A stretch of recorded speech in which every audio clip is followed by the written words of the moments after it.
We sent an Owala bottle to space, climbed a mountain, crashed a quilting party, met some hunters, almost froze to death, and cut down a tree, and a whole lot more. I'm Jordan from Owala's marketing department, and let me tell you about the craziest work week of my life. To give you some context, Owala is launching their Cosmic Collection. They're sleek, space-themed bottles perfect for any astronomer or casual fan of the universe. We were trying to figure out what the best way was to launch these products, and we decided on a space launch.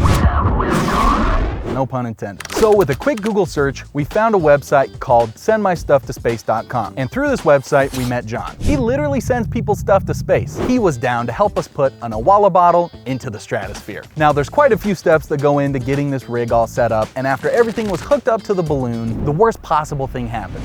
Oh no!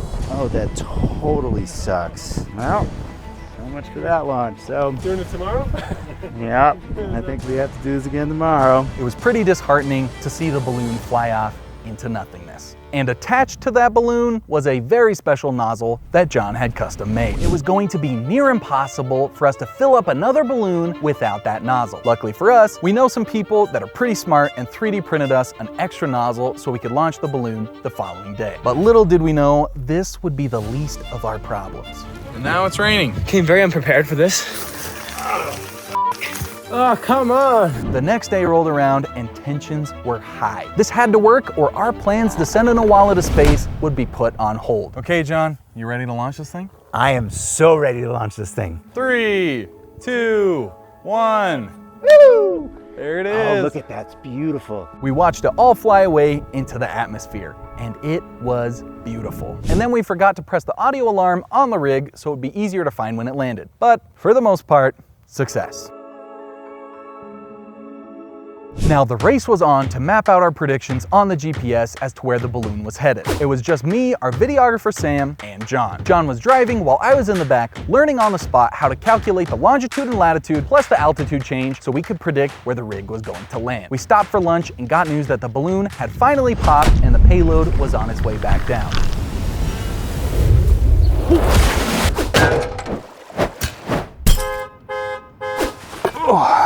Nah, this is how it actually happened. We looked at the satellite imaging to see if there were any roads nearby, and we saw a dirt road that was pretty close to where it said the rig had landed. This was great news. It meant we didn't have to climb up a mountain to get this thing back. We were going to need an off-road vehicle. We started the drive and contacted a rental place to see if we could get a UTV to go up the mountain. Turns out they told us the location where we needed the vehicle was private property and they wouldn't give it to us unless we had it cleared with the landowners. So we needed to find who owned the land. On the satellite imaging, it looked like there was some sort of gate at the start of the dirt road we needed to go down. So we stopped there. Once we stopped at this massive gate, we actually saw a group of other people on the other side. John talked to them, and as it turns out, one of the members of the family who owns the ranch was there. Her name was Chris, and she was awesome. She gave us full permission to be on the property, which was a total relief. We then followed her up the road, and we started to see campers everywhere. It turns out there was an active hunt going on. We needed to talk to the lead sportsman of the hunters to see if we were good to go retrieve our stuff. While we were waiting, we decided to go to Chris's ranch house and hang out there for a bit. To our surprise, she had a quilting party going on. We told them what we were doing and they hooked us up. They gave us all sorts of treats and snacks and wished us good luck. So we went back up to the hunter's camp and found the sportsman. He was back and hauling a huge moose into his trailer. We asked him for permission, and when he saw the GPS coordinates, he told us the balloon had actually landed into the land next to Chris's and that we would need permission from them to go up and grab our rig. So we need to talk to more people to get permission from them to be there. Chris hooked us up with the landowner's number, we gave them a call, and they said we were in the clear. We had to make all our calls at the entrance of the gate because it was the only place on the property that had cell service. Chris affectionately calls this place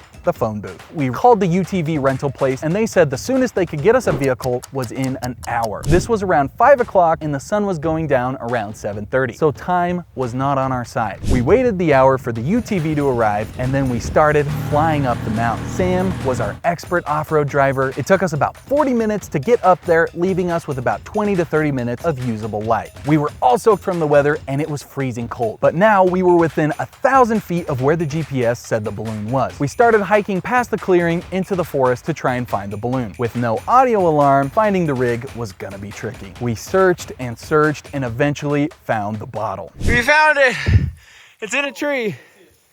It's in a tree. Oh my gosh. It was 40 feet in the air, suspended by a dead tree. We weren't able to climb the tree, and all we had was a little bolt-in string John had brought to get this thing down. For about 40 minutes, all three of us tried to throw this string and bolt up to get our bottle down.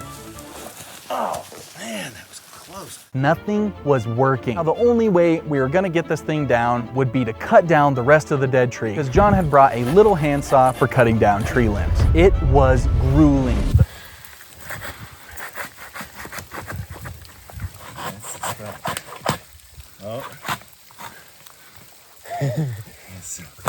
Okay, there it is, there it is.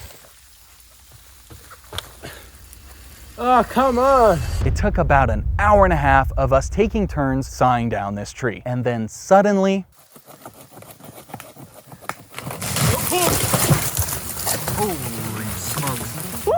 We got it. It's down. There it is.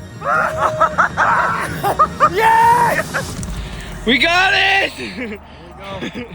Woo! Owala went to space, baby! we got it back and trudged our way back to our UTV and started down the mountain. We thanked the rental guy and got ourselves a picture to remember the wild adventure we had just had. We were freezing cold, but we knew we had to make one more stop. The Quilting Grannies. They were so excited to see us, they gave us blankets and hot chocolate to warm us up. Seriously, these women were incredible. John got his laptop, grabbed his SD card, and started playing the footage for us. And let me tell you, it looks phenomenal. So without any further ado, here is the Owala bottle that made it to space.